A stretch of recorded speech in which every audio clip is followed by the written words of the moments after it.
All right, good evening, everyone, and welcome. My name is Eva Asiddao, and I am this year's Getty Foundation Getty Marrow undergraduate intern here at ESMoA. I'm really excited to see all of you.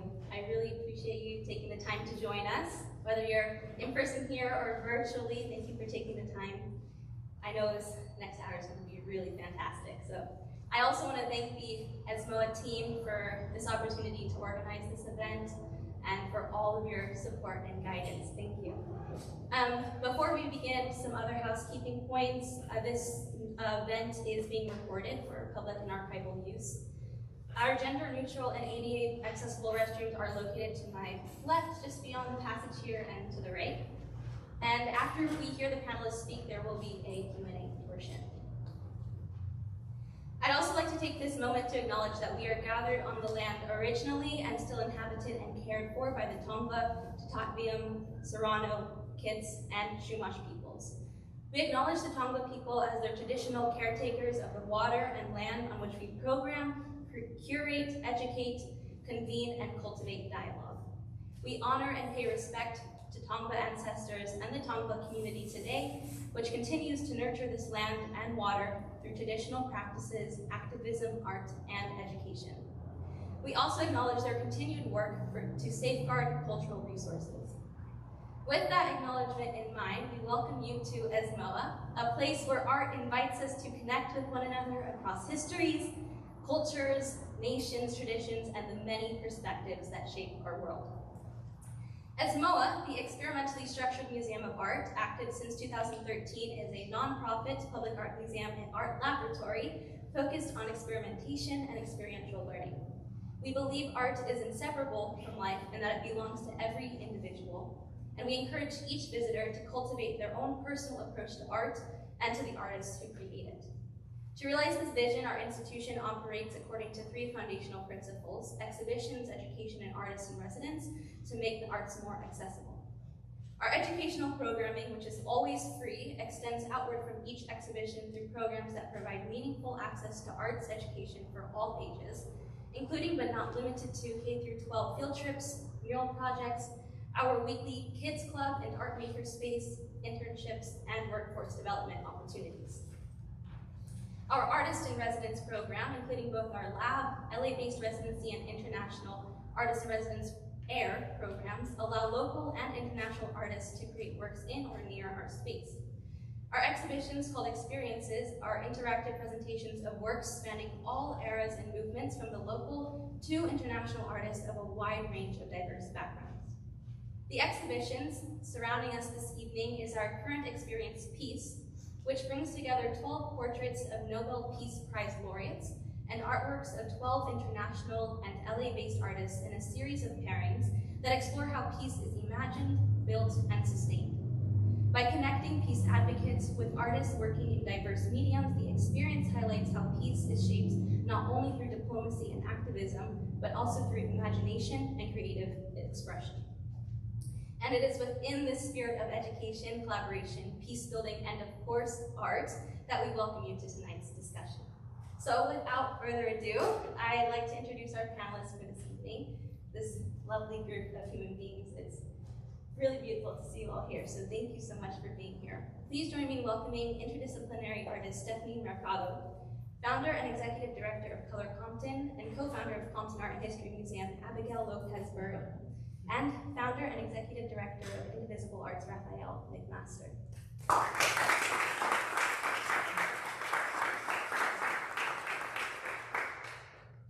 Oh, do you want to switch seats? No, you said Stephanie and Abigail. I think didn't we just mix the text? Okay, sorry. Yes, segue. Yes. You'll find on the handout in the back more about their achievements. But I want to dive right in and hear from each of them. I know there's so much more to you than that 100-word summary. So I want to start with Stephanie, and I just want to know how each of you became interested in the arts. Was it, was something you were always interested in, or maybe there was a moment that happened that you were like, I want to pursue that path? I think everyone is born creative, and as a child I was constantly drawing. My favorite thing to do in kindergarten was to illustrate the pictures, and the pages where it's like the top portion is blank and then the bottom you have to write a story. That was my favorite thing to do. Every time I drew something I really liked, like an elephant, I would show it to everybody and feel like I'd achieved something.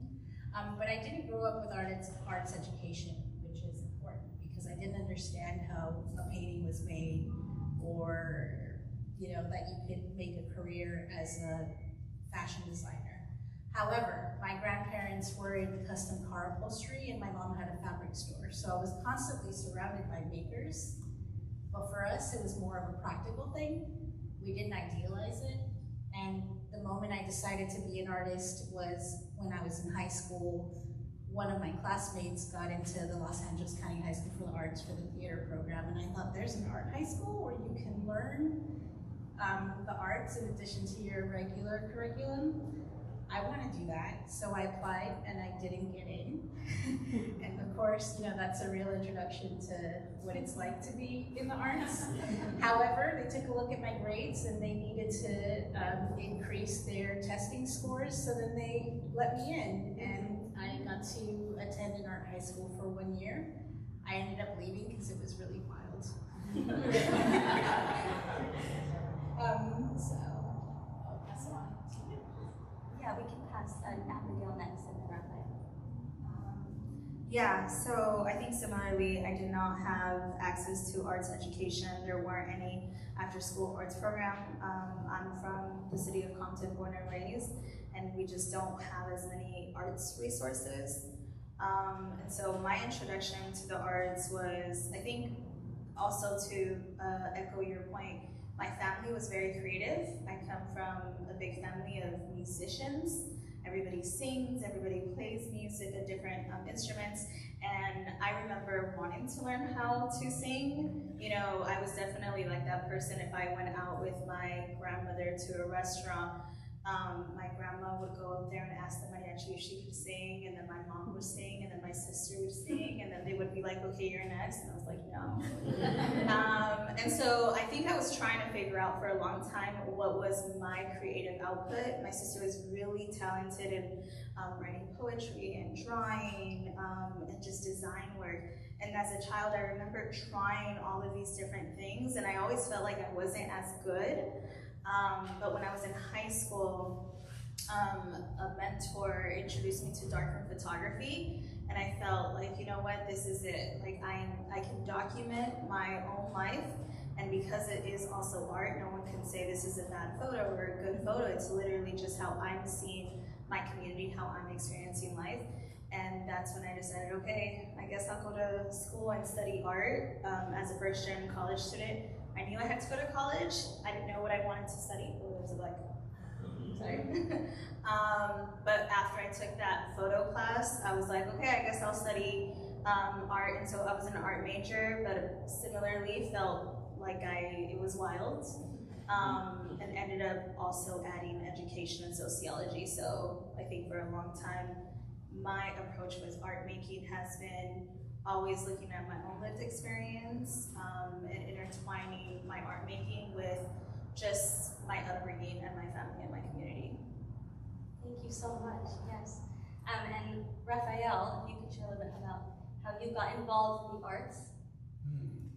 Yeah, Friday night parties in high school. And you would find all of the rest of them out there partying, and you would find me and my friends in the garage jamming, playing guitar and freestyling, and then painting got in the mix. And it was this space where I felt so alive, like so totally present, totally focused, but not thinking.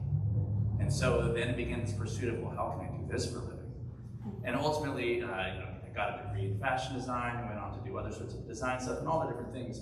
But it really began with pursuing this experience of feeling totally present, totally focused, but not thinking, and the relief from that. And growing up, I found that so much through sports, but came to the understanding and realization, I'm not sure I'm going to be able to be playing sports when I'm 25, 35, 45. So how can I continue to get to this experience? And music, creativity, art has been this pathway back to this home again and again and again. Thank you, and I think it's incredible to see how, you know, all of you didn't necessarily have a formal art training background. I know we were talking about this in our preparation for tonight, that a lot of us, as you shared, Abigail, it's, you know, it's our family, and as well with you, Stephanie, you know, we're telling this, you know, the histories of our communities. And I actually do want to ask you, Stephanie, because you're practicing, you practice printmaking and murals as well, and murals is a big part of being active in the community. And so I was wondering if you could share a little bit about how you tell stories through your murals, or, you know, bring your community together and honor your culture and your traditions. I really love community engagement, particularly because I feel like I am a little bit of a disruptor, and when I can bring people together to make something creative, whether it be a stamp or a hand-painted bandana, I feel like I am coercing people to kind of break out of the cycle of their day-to-day. And I use a lot of that information from those workshops within the artwork to build the design. But I also do a lot of research. And so I will research, there are things that I know inherently, like how important the monarch butterfly is, or the cempasúchil, the marigold, is to Latino communities. But then I also have to be inclusive. And so, for example, a mural that I have that is on the borderline of Monterey Park in East LA, there is a large Asian community. And so I have to do research to make sure that I am representing them authentically, engaging that community to make sure that I have their permission to use that imagery. And that is how murals are representative of this generation of people, previous generations. The last mural that I did has 10 photos from 1920 to current day, and so there are 10 generations represented. And that kind of happened by accident, but it's amazing that it did happen, because now when I move forward in designing a second project, I have that in the back of my head, that I should try and be intergenerational, represent different communities, whether it be through textiles or some other element like flowers. Like, for example, in Japan, the chrysanthemum is really important. And so I'm kind of like a sponge. I take it all in, and I love working with people. Thank you so much, and I love that you brought this up about bringing cultures, many different cultures together. And Abigail, I wanted to ask you, because I know that you went away to study at UC Santa Cruz, and then you went to New York, but then you came back to Compton to start Color Compton, and I wondered if you could tell us a little bit about that and what your thought process was in coming back to LA, and what your organization is doing within your community. Yeah, so I knew that I wanted to come back to Compton the moment I left. When I mean, if you all are familiar with Compton at all and or Santa Cruz at all, they're just completely polar opposites, right? And I felt extremely out of place for a really long time when I was there. And I struggled to find my way in the art space, and so I went into education and sociology. And I was always known during that time as a person that was also an art major, because unfortunately there weren't many Latinas in the art department, and so everybody in my counseling jobs and sociology classes knew that I was also an art major, and so I was always talking about why art was important to me just from a very lived experience. And so I felt very early on in my educational career that I wish we could have had those conversations earlier. I wish that we could have had conversations around art and representation and how art exists within my community and others' community, from a much, much earlier age, so that I felt a lot more grounded. So I talked about coming back to Compton since I was in Santa Cruz, and I just kind of picked up different things during my time in Santa Cruz, during my time in New York.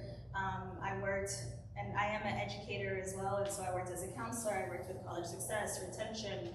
I've literally worked with all ages, and I felt that identity and sense of belonging was really, really important. And so for me, when I was really thinking about putting together Color Compton, it has a double meaning for me. I think about when I was doing a lot of research around Black and Brown communities and how research talks about how we're succeeding or how we're failing in schools, there's kind of this clumping of experience. And I felt like, especially when I was in New York, I don't know if anybody's been to New York or is from New York, but just communities of color are so much more complex and diverse in a way that I felt like I was not introduced to that when I was here in California. And so I wanted to really trick people into having a more complex conversation about who we are as a people. What is your background? What is your cultural background? What is the story of your community? And I wanted to trick people into doing that with the arts. So I really think about Color Compton as how do we break apart this idea of what do we mean when we say people of color, but then also coloring, just the act of art making, how do we do that as we're making art together? How do we make art and think about how we have just naturally taken in different information and stories and images, whether through film, photography, social media, stories, history books. All of those kind of subconsciously tell us things about who we are, where we come from. So that's kind of the idea behind Color Compton and how I picked up not just what I learned in my art classes and as an art major, but also as a counselor, as somebody that worked with students here in California and in New York, and also thinking about my own personal experience. I think about you need all of those elements to really foster and empower the next generation to want to take up space, that their stories matter and that our communities matter, and how do we use art as a way to explore that. And I think that where schooling takes that out of us. A lot of the times in Color Compton, when I give our students a project, they want parameters. They're like, tell me exactly how to do X, Y, and Z. And I think because it's in school, they tell you these are the guidelines in order for you to get an A. And in art, all of that kind of goes out the window. There are some things that you should follow, right? But you could also get crazy and do something else. So that's the general approach with the work that I'm doing and why I wanted to come back and why I felt like it was important to do it in Compton is because Compton is known worldwide. And I think that with that, there's a certain identity, certain things that people think about Compton. I'll share this super small thing, so now I feel like I'm talking too much. But we did a collab with some folks in Paris, and we did an exhibition out there in Paris, and we had, you know, our students, our artists, and it was the same week as Bazaar. Was it Bazaar? I can't remember. Anyways, somebody went and they had a museum, like a Compton museum, a sweater on, and while they were in this art space, somebody else, mind you, we're in France, right? And somebody came up to us and was like, Compton Museum, oh, I get it, that's a joke, that's funny. Wow. And the person next to her, I think her friend was like Italian, she was like, I don't get it, like I'm not as familiar with Compton. And the American, because the other woman was American, she was like, I'll tell you what that means. And I was just like, you know, that's so wild that to that extent, there is a certain narrative about Compton that goes into also the art space. That art is also seen as something that doesn't belong in Compton. You can't be an artist, like a fine artist, and be from Compton, right? And so those are the complexities and the interruptions. My mentor taught me a lot about like how do we create small interruptions into our ways of thinking and preconceived notions that we may have about a community or a person. Like, how can we create small interruptions into that thought process that you have about my community? Yeah. No, and I really appreciate you bringing that up because, and this is a perfect segue to Rafael's work. And you talk about wanting to bring the arts more to young people and starting that at a younger age, and also this idea of wanting to belong. And I think this is really apt to Rafael's work. I was wondering if you could speak a little bit about your work at Indivisible Arts and the kind of impact that you're seeing working with youth directly, using the arts as a tool for healing, for allowing young people to find that sense of belonging, to find that community, especially when, you know, others may be controlling their own, you know, personal narrative with social media today, and, you know, in classrooms where maybe their creativity is being stunted. Can you speak a little bit about what Indivisible Arts is doing in that way to navigate that? Yeah, well, that was a beautiful question, and so I'm going to buy myself time to think about it by first off saying, thank you for both of your answers, because the greatest thing that I could hope to get from a panel is to hear stories, thoughts, and ideas that shift my thinking, that show me this whole other data point over here that opens up a doorway that interrupts my own thinking. So thank you both, because both of your answers so far to everything have been really fantastic. Now that I've bought my time to think, myself time to think about it, you know, when I think about the tangible, real, visceral impact that we're seeing on young people through the power of art and creativity, a story comes to mind of a young 8th grade boy who his family was coming to meet because he's talking about taking himself off the planet. And now that same young man doesn't have the time for those thoughts because he's busy finishing his album, because he learned how to play guitar, learned how to write lyrics, and now he's so deeply in pursuit. He doesn't have time for that because he's too busy being in this flow state that he's learned to harness and fall in love with reality through the present moment and the connectedness of a community. We too are tricking our students into this space of learning mindset tools, mental health tools, tools for emotional resilience and mindset mastery, tools like mindful awareness, radical acceptance, intention and vision work, gratitude, compassion, energies of the heart, forgiveness, and connection, including connection to each other, to this present moment, and connection to a higher power, one's own understanding. And for creativity and art to be a pathway back home, through the small, still place of the heart, back to this connection, to this present moment, and to a higher power of one's own understanding, boy, that has a healing impact that I can say with absolute certainty that art saves lives. And I know that might be a difficult idea to quantify, but I can certainly qualify it by the stories that I know personally, and in part because that's my story. And since it's my story, when another young person comes through the door and I hold out my hand, having been at that rock bottom before and having found my pathway back out through the creative arts, they know that I get it because I've been there. And then we can hold hands because you know what? I've been here before, I know the way out. And it turns out creativity and art as a pathway back to the soul. I heard someone say, in fact, it was David Peters who's in the room right now, he said when he's doing art, doesn't know what he's doing, but he knows who he is. That's the experience I get, that I don't have that many other places or ways or pathways back home throughout my daily present life that give me that effect every time I pick up a guitar, every time I pick up a paintbrush. And you know, one last thing, the other thing we're doing, when I was growing up and I imagined what it would look like to be an artist, I imagined myself, by myself, painting, alone. But to explore this idea that creativity is a team sport, if a person were to come and visit Resin, our hive mind, and I invite all of you to come visit whenever, however, and you see these young people creating, this person's spray painting a surfboard and this kid's writing music and it's swirling around and all of their passionate energy is affecting each other in unexpected, beautiful ways. To be able to bring together community and connection and consciousness, creativity, compassion, courage, curiosity. Now we're sailing these 7 seas. Right now is a time and place where we need a ship and a boat just like this. Thank you for sharing that. And the key word in your share there was imagination. And I want to bring it back to Stephanie.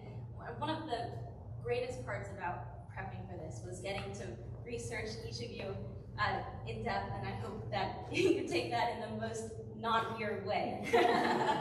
But it was such a joy, Stephanie, to see on your website and your arts portfolio that you have this quote that the arts cultivate imagination and empower people to envision and design their lives.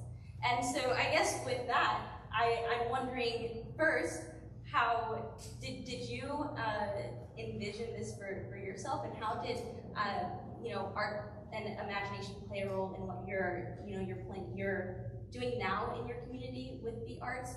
And to that, I want to know if there was a point in which you found that your own individual art practice was more than just sitting at my desk doing, making art on my own, but it becoming part of a team sport in that way, that you could bring art to the community. I think being a creative, whether you're a musician, a poet, an artist, a designer, it's a journey, and there are lots of learning curves. But I have to always think about my grandfather.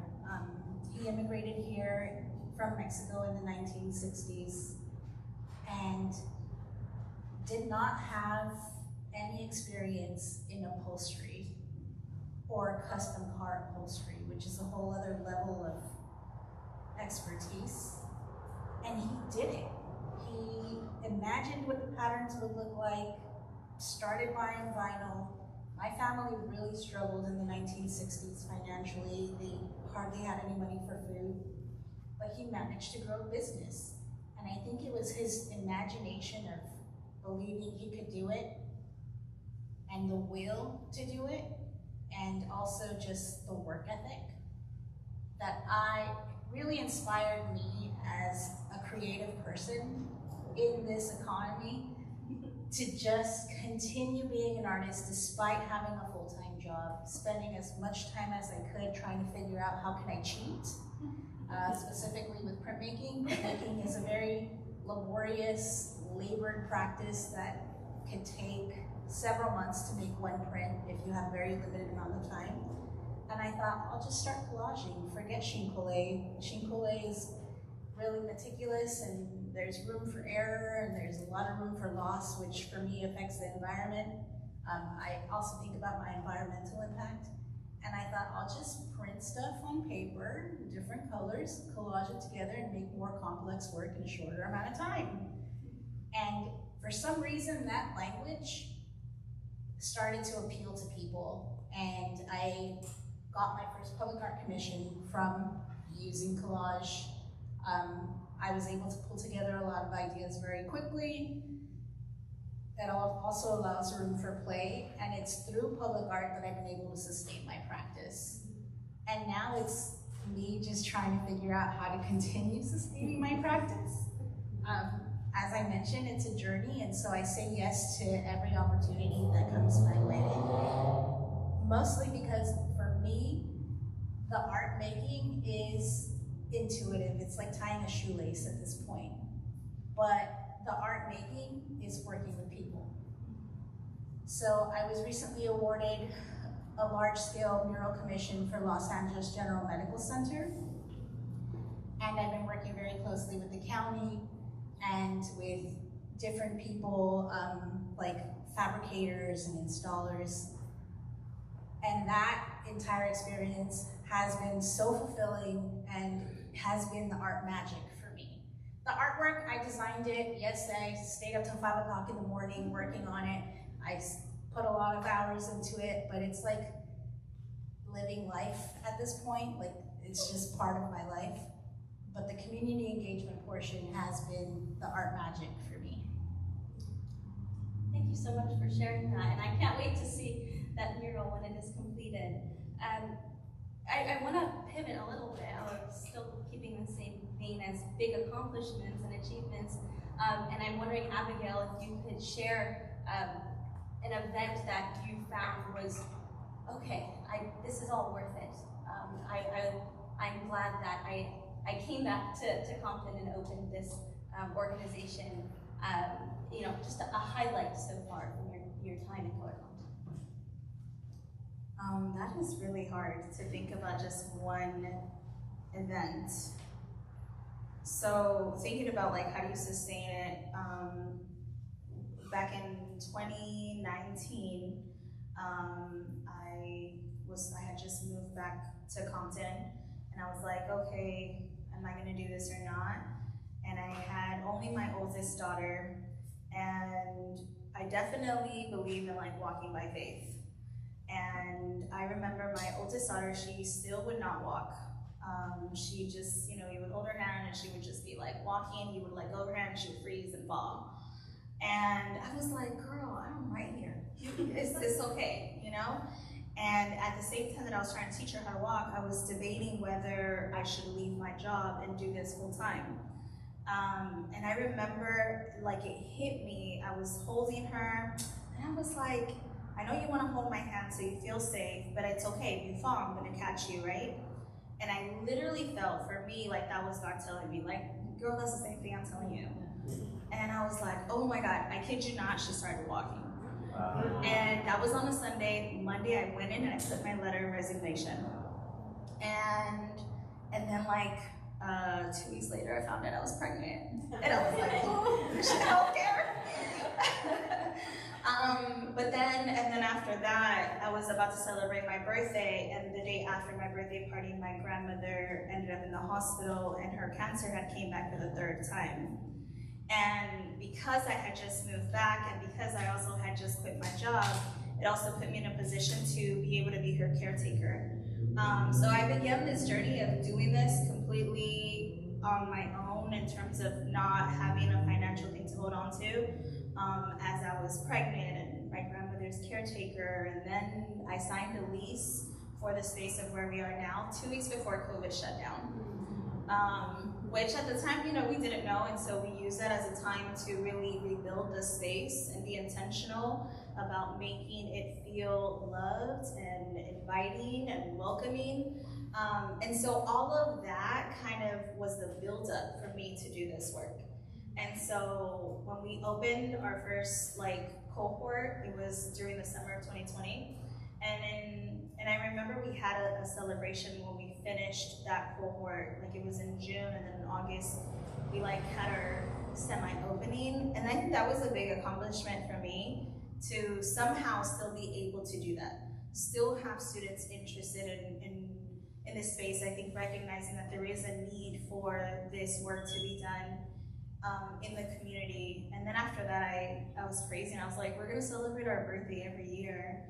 And we had a birthday event as an organization every year. And last year we celebrated 5 years. And so I think every year there's like a new event that really reminds me of why this work is important. More recently, I think what keeps inspiring me now is that was a vision that I had to do this work, but being able to be in a position where I get to hire young people and they get to imagine their own events, their own exhibitions, their own programs, and seeing that come to life, like I think that now really makes me feel fulfilled in a way that me doing it completely on my own did not, right? Because now it's a part of their story. So like we just had, I think Brian, some of y'all were there, but we just had our biggest event as an organization. It was like 1,600 people. And I was like, I don't know how we're gonna do this. But it was my team, like just young people that were like, let's just do this. And at the end of the event, the two folks that led it, they were like, Abby, we did it. And I was like, yeah, I'm so proud of you. And then one of them was like, you know, Abby, it's because you take risks. Like other places wouldn't take that risk and wouldn't trust us to do it because we're young people. And so with that, I think that I always like to remind myself that it takes a little bit of delusion to do this work.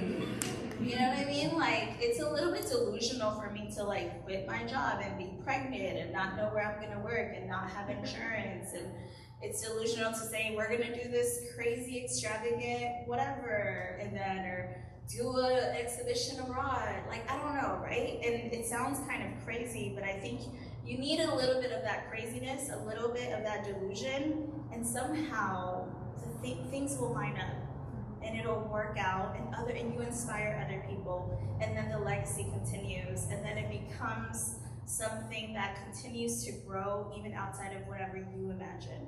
And so I don't even know if I answered your question.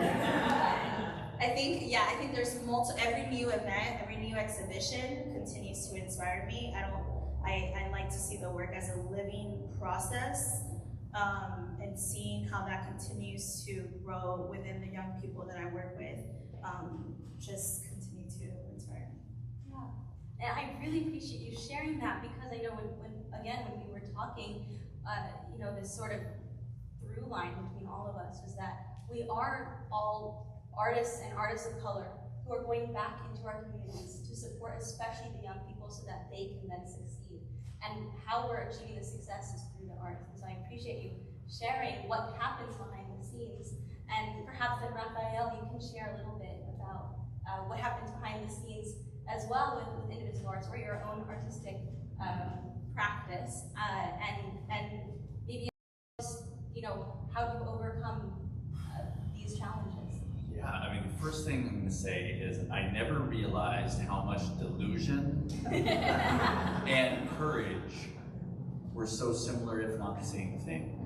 And the courage required to leave the known shore and be out at sea, and it feels like I'm unmoored, I'm not anchored, and I don't know when the storm of anxiety and not knowing is going to end.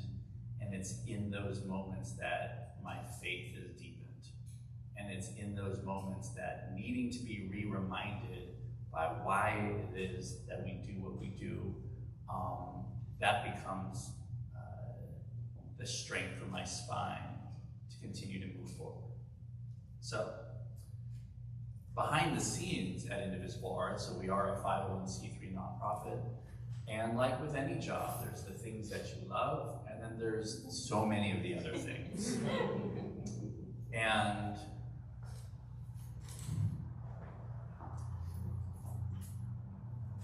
no matter what job it is, there isn't going to be a single job on this planet that's all sunshine and roses all the time. I think probably the stuff that we think is just amazing as a professional athlete, a professional actress, or whatever it is, learning more, boy, there's a lot of sacrifice and effort and challenges that are true for any occupation. So at the end of the day, at least I can be able to say there's the struggle and the strife and the frustration, and what we're doing is service and purpose, and it changes lives, impacts lives, saves lives. And so then whatever it is that we have to push through to get through it, I'm in. the pressures placed upon a modern nonprofit to ensure that we use a certain amount on our programming as far as our finances on our programming, but then at the same time be able to go out and fundraise more while also keeping your website nice and all the many different things. If you're the type of person that supports nonprofits, please continue to do so. We need your support. And if you're the type of person that supports nonprofits, let me tell you about Indivisible Arts. Because in supporting us, know that everything we do to support us goes right back to the front lines of the kids that we serve, the youth that we serve, the teens and the young people that are going through this process of becoming and having a safe space to become in a crazy world like this, priceless. And I know from the inside that Indivisible Arts is very powerful, as well as ESMoA and Color Compton, and all the work that you're doing as well, Abigail. So I thank all of you. And well, you know, and speaking of courage and that as a first step, I'm wondering if there's other maybe some tangible actions or ways that people who just don't know where to get started can get started in that way.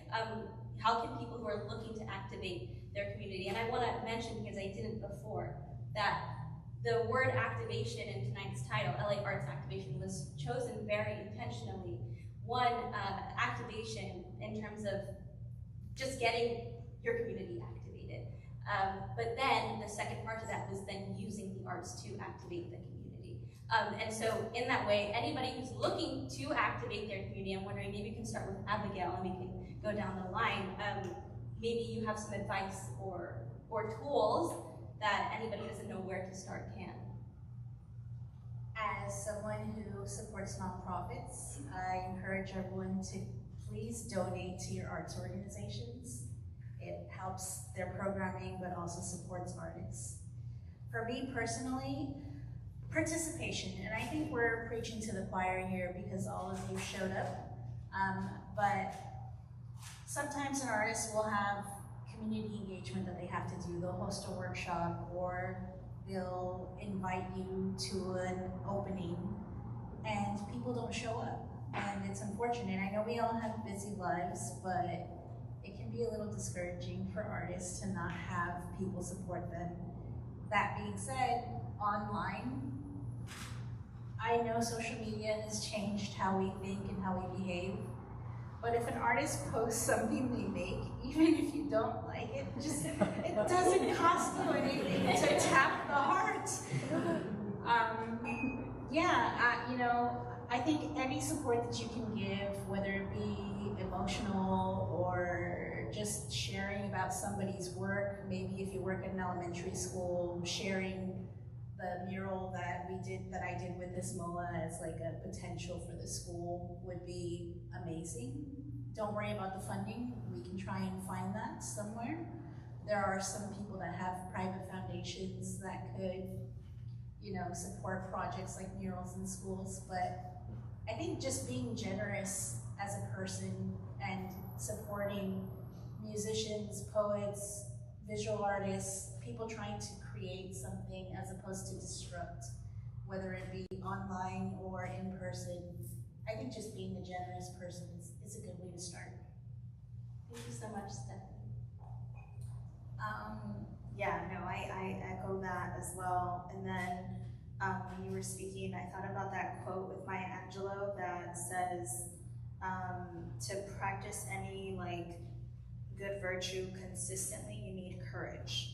Like courage is, I'm probably butchering it, but it's the importance of having courage in order for you to practice any virtue consistently. And I do think that just encouraging people to be courageous, and even just like you as an individual modeling that, I really try to be as transparent as possible with my students, with my staff, with my artists, and I'm always like, you know, I don't know what I'm doing half of the time. I did not have a mentor to guide me in how do you do a nonprofit, how do you open up a museum, how do you get funding, I didn't know who to ask those questions. I literally was out here trying to just figure it out. And so when I see a young person interested in like wanting to do their own space, even if it's outside of the arts, right? Like I think not everybody necessarily wants to go into a career in the arts, but the arts is always present, right? Into how you're processing things, how you're understanding things. But I just encourage them and I share my experiences, my own challenges. I tell people like, you know, there's a lot of millionaires from Compton, but I'm not one of them. And yet I'm the one that started the first Compton Museum. And when we did do that, and to this day, I'm sure I think there was a lot of critique, like if I should be the one to do that.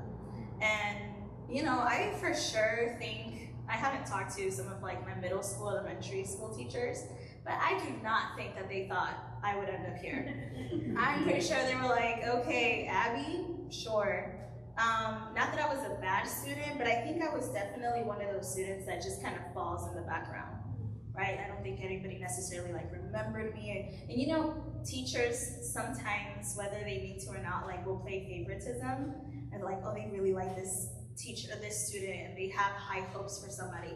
And I always think about what does that do to other students, right? Like the other students that don't feel like you're putting those many like high hopes on folks. And so I share that I don't think I was that person. I don't think teachers looked at me like Abby's gonna do something amazing. I wasn't a you know, straight A student. There's a lot of things that I didn't know how to do, but I did take risks. I was courageous. I was definitely walking by faith, and I found my community that was a little crazy enough to support me in that. You know, my husband, who is my partner in all the work that I do, he will tell you, he did not understand what I was doing. He's from Virginia, and we met in New York, and I convinced him to move to Compton, and he was like, what am I gonna do in Compton? And when I started working and I started building Color Compton, the first 2 years, he was just kind of like, all right, you know, that's cool. I'll carry some things up the stairs if you need. But I think he just didn't understand. He came from a different background, and his background is music and audio, and so he knew some of those things instinctively, but not necessarily understand the work that I was doing. And so it wasn't until like year 3 that he understood. He was like, oh, I get it. Like, and he literally will say, I remember when I understood why you were doing this work. And then he was like, okay, I'm just gonna support you. And that has, you know, been extremely helpful for me. But I think whether it's a partner, a friend, you know, somebody from your community, there's other people that are just as passionate about this work. We just don't know who to go to, and it's almost like we're waiting for somebody else to do it, but like maybe you're that person to do it. And just find another person that also feels that way, and then find somebody that you can ask questions, and then just take risks. Yeah. Thank you, Abigail. And Rafael, any advice, tools, resources? Yeah, so thoughts on where to start on a path unknown. For me, would begin with have a vision. Have a vision. Know what I want. Until I've clarified and distilled for myself, here's what I want, and I can have a vision for it.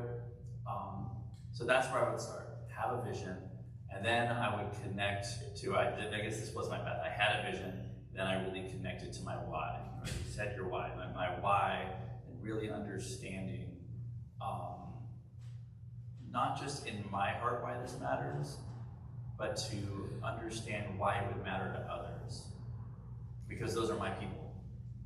And in our mission, in any successful mission, we have our allies, we have our people, we have the people that we know that we can go to and just ask questions. And that's another thing. I was just so delightfully, just surprised by on this path how generous people are with their time to just sit and answer questions, to give me guidance.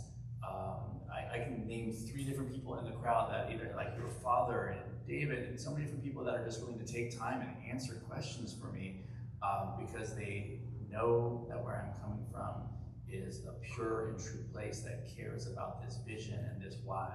And so if you have a why that matters to you and makes your heart sing, then ask me how I can help you on the path because I'm here to serve. Thank you. Thank you so much, Stephanie and Abigail and Rafael. And a round of applause.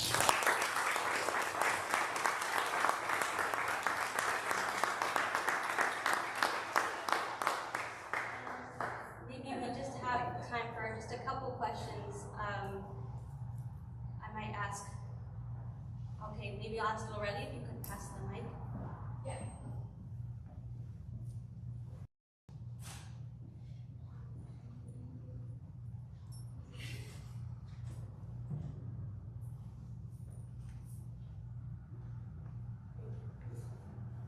So, first of all, thank you all for coming out here and having an amazing discussion. But my question is for Abigail, more specifically, because I really resonated with what you all were kind of talking about kind of going in blind and like it's just your vision and other people aren't really seeing it. But that's okay because you get it, so you just keep going anyways. And you said that at one point your husband got it. And he had that moment, and he can tell you exactly when it is, where he finally understood your vision. What was that moment? Is my question. Do you know when that was, or what? If he's watching, he's gonna be like, "That was not the moment." Right.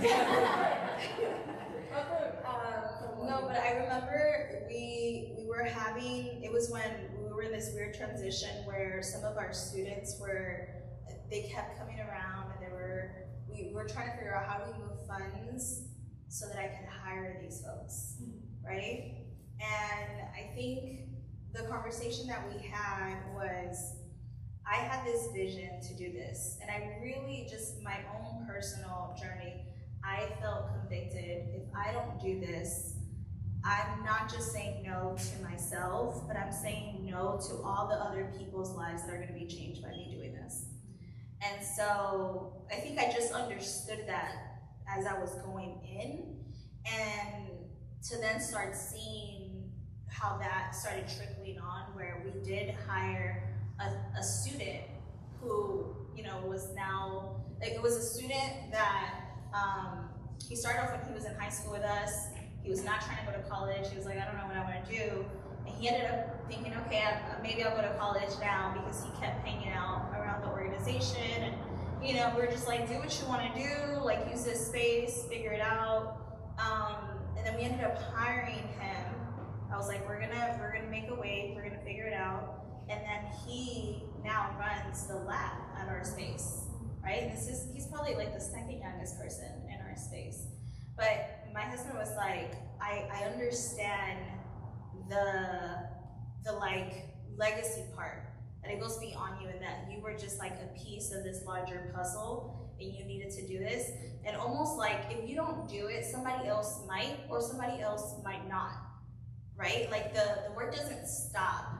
Like, people are still going to look for a place to belong. People are still going to look for community. People are still going to explore things. It's whether you decided to enter that calling of like, I'm gonna be one of those people that create that space for other people, or I may not. And so I think when he realized that and saw it manifested, like with this student, and seeing kind of like that whole trajectory, he was like, oh, I understand. Like, I want to be a part of this. I want to help you. Yeah.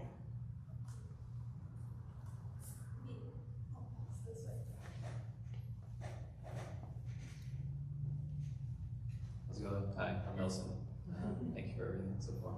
I want to ask each one of you a question, which is, what do you do when you get in a rut?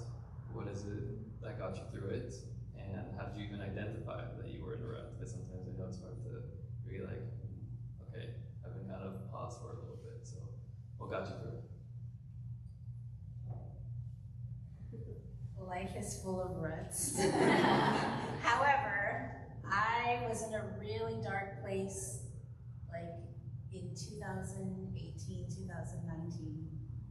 And I started listening to Alan Watts, Ram Dass, Tara Brach, all of the Eastern philosophers, and it completely changed how I think, how I live my life.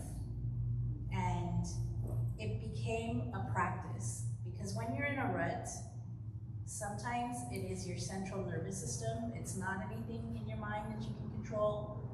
It's your body that is telling you something needs to change. A lot of that is your thoughts. And if you can change your thought patterns and your values, it really helped me just to become a completely different person.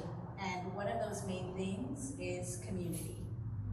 Listening to Alan Watts and Ram Dass was all about how people feel a need to inherently belong. And how do you do that? You open up to people, you learn to, as he mentioned, as Ram Dass mentioned, you look at people like a tree. You don't judge a tree for who they are. A tree is a tree. And so when someone comes to you, maybe in a bad mood, you realize that has nothing to do with me. You start to protect your peace. And so now, when I'm feeling off, I will listen to some kind of Eastern philosophical teaching to bring me back, so that I realize what's more important is to focus on the good, make stuff, like live my life just being a creative person, and not focus on the negative. Hakuna Matata. Everything naturally goes in these ebbs and flows. That was a great answer. So many of those things I would say. So what I could add to what was already a great answer is the natural ebb and flow of everything and the seasons. There's this natural rhythm to it all. And so my system expects like it's going to be all good all the time. And so then when it's not, I find myself judging it as if it's this terrible rut. It's like, no, these are just the cycles of the seasons. The leaves don't have the trees don't have leaves, and then they come back, and it's just this flow.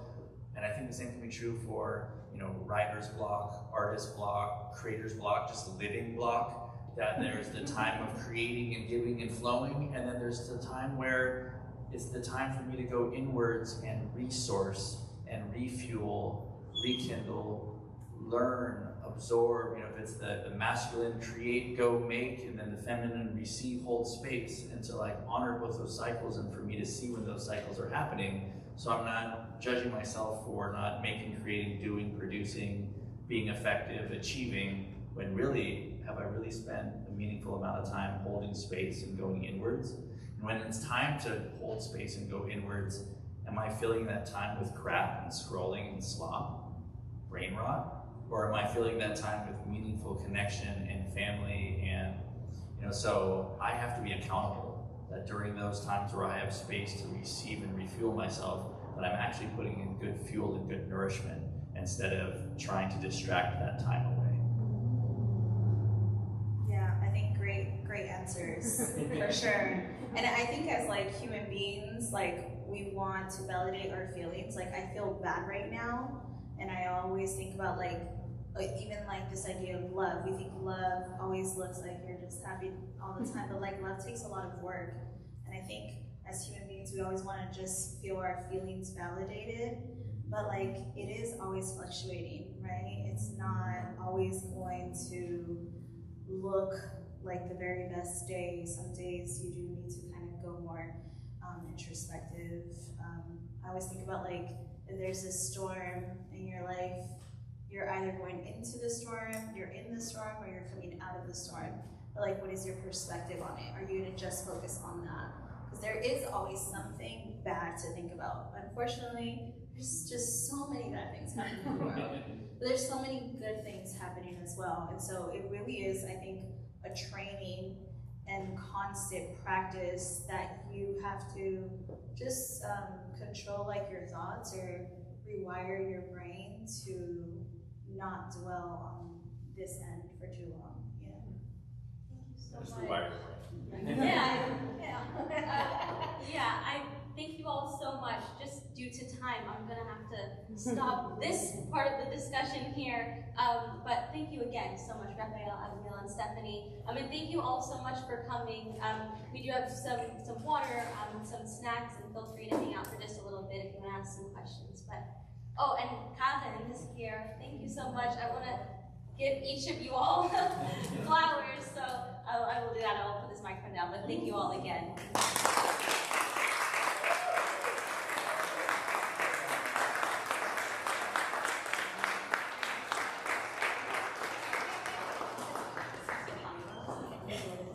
Feel free to schmooze, everyone.